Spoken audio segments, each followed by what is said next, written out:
நமக்கு பின்னாடி பேசுறதை பத்திலாம் நம்ம கவலைப்படவே கூடாதுங்க. அவங்கள விட நம்ம 2 அடி முன்னாடி இருக்கோன்றதை நினைச்சு பெரும் போட்டுக்கிட்டு போயிட்டே இருக்க வேண்டியதுதான். என்னுடைய பிகினிங் ஸ்டேஜ். வணக்கம் அண்ட் வெல்கம் டு ஆர்கியூன் சேனல்.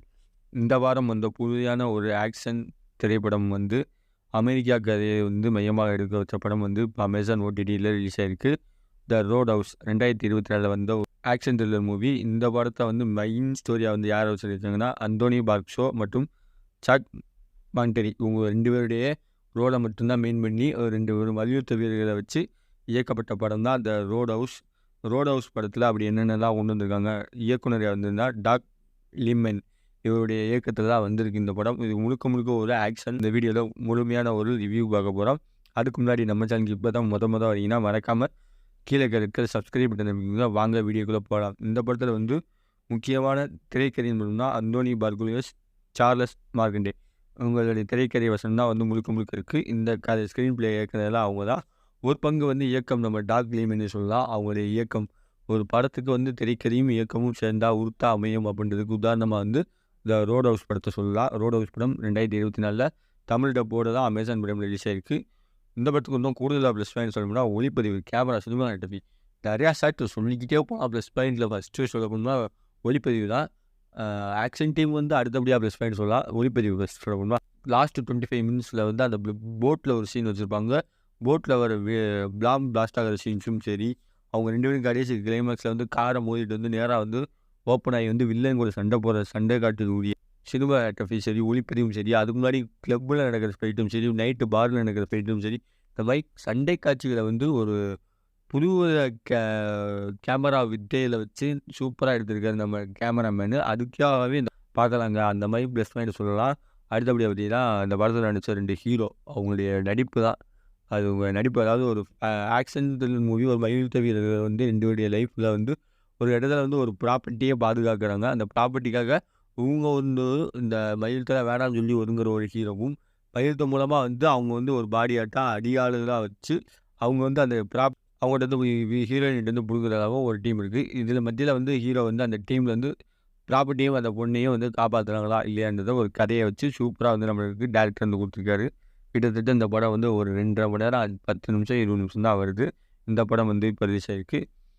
இந்த படத்தை பார்க்கும்போது நடிகர்கள் யாருன்னு பார்த்தீங்கன்னா ஏகப்பட்ட பேர் நடிகர் இருக்காங்க. எல்வன் டாக்சன் ஆஹா உங்களுடைய நடிப்பு சொல்லி ஆகணும். ஏன்னா அவங்க 2 பேர் தான் மெயின் ஹீரோ ஹீரோயின் வில்லன் மாதிரி. ஒவ்வொரு சேனலில் ஃபைட் சீன்ஸும் சரி, ஆக்ஷன் த்ரில்லர்ஸும் குரூப்பே போடாமல் ரியலிஸ்டிக்காக நடித்த மாதிரி காட்டியிருப்பாங்க. அந்த ஒரு சில சீன்ஸ்லாம் பார்க்கும்போது யாரா முடிச்சிங்க இப்படி அடிச்சுக்கிறானுங்க, அந்த மாதிரி விசுவலும் சரி, கேமரா வாங்கும் சரி சூப்பராக கொடுத்துருப்பாங்க. அடுத்தபடியாக பார்த்தீங்கன்னா படத்தோட பேக்ரவுண்ட் மியூசிக். அந்த படத்தில் பெருசாக பாடல் காட்சிகள் இல்லாட்டாலுமே, ஹாலிவுட் படத்தில் பொதுவாக பாடல் காட்சிகள் இல்லாட்டாலுமே, தமிழ் சினிமாவில் எப்படி லோகேஷ் ஃபைட்டுக்கு பழமையான கிளாசிக்கலான சாங்ஸ் போடுவாரோ, ஒரு கிளாசிக்கான பிஜிஎம் சாங்ஸ் போடுவாரோ, அதே மாதிரி இந்த படத்தில் ஃபைட் சீன்ஸுக்கு பின்னாடி கண்டெஸ்டன்ட், அதாவது சிங்கரை வச்சு பாட்டு பாடுற மாதிரி சில காட்சிகள் ஒளிப்பதிவுலாம் பண்ணியிருப்பாங்க. அது இந்த படத்தில் இன்னும் கூடுதலாக சூப்பராக இருக்குது. எனக்கு இந்த படத்தில் ரொம்ப பிடிச்ச சீன் ஒன்று போட்டில் ஃபைட் நடக்கிற சீனும் சரி, கிளப்பில் வில்லனும் ஹீரோ டேரெக்டாக நேருக்கு நேராக மோதிக்கிற காட்சிகளும் ஊஸ்பமாக இருந்துச்சு. இந்த படத்தை பார்த்தீங்கன்னா உங்களுக்கு புரிஞ்சிருக்கும். இந்த படத்தை பார்த்தா தான் உங்களுக்கு அந்த சீன்ஸில் வர காத்துக்கும் புரியும். இது முழுக்க அமெரிக்காவில் நடந்த ஒரு கதையை வச்சு, அமெரிக்காவில் நடந்த லொக்கேஷனை வச்சு தான் முழுக்க எடுத்த படம். அதனால் இந்த படம் தமிழ் டப்பில் தான் இருக்குது. எல்லாருமே போய் பார்க்கலாம். இந்த படத்தை யூ/ஏவான்னு பார்த்தீங்கன்னா ஒரு சில காட்சிகள், ஒரு சில இடத்துல ஆபாச காட்சிகள் வருது. வைதவே ஓவராலாக பார்க்கும்போது இந்த படம் ஒரு ஃபேமிலி ஓரியன்டட் மூவி தான். அந்த 2-3 சீன்கள் காட்சிகள் மட்டும் இருந்திருக்கு. அது படத்தில் தவிர்க்காமல் விட்டது. அது கொஞ்சம் ஆக்ஷன் த்ரில்லர் மூவியில் கொஞ்சம் இருக்கணுன்றதுக்காக மசாலா காட்சிகள் கொடுத்துருக்காங்க. இந்த படத்தில் ஓவராலாக ரிவ்யூ பார்க்கும்போது ஒரு ஆக்ஷன் மூவி பார்க்கணும்.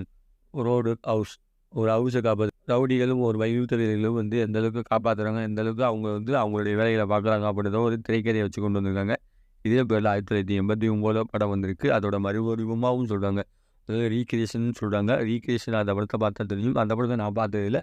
அந்த படம் மற்றும் இந்த படத்தில் யாரெல்லாம் பார்த்துருக்கீங்க மறக்காமல் தான் கமெண்ட் பாக்ஸில் கமெண்ட் பண்ணுங்கள். இந்த படத்துக்கு அறிக்கையும் சொல்ல ரேட்டிங் பார்த்தீங்கன்னா 5க்கு 3.2 சொல்லுவேன். எனக்கு இந்த படம் ஆக்ஷனுக்காகவே நான் போய் பார்த்தேங்க அப்படின்றதுக்காக இந்த படத்தை பார்த்தேன். இந்த படத்தோட ரிவ்யூ பிடிச்சிருந்தா உங்கள் ஃப்ரெண்ட்ஸ் எல்லாருக்கும் ஷேர் பண்ணுங்கள். அடுத்த ஒரு மூவி ரிவ்யூவில் சந்திக்கிற வரை உங்களிருந்து விடைபெறுவது உங்கள் ஆர்கே வருண். By viewers.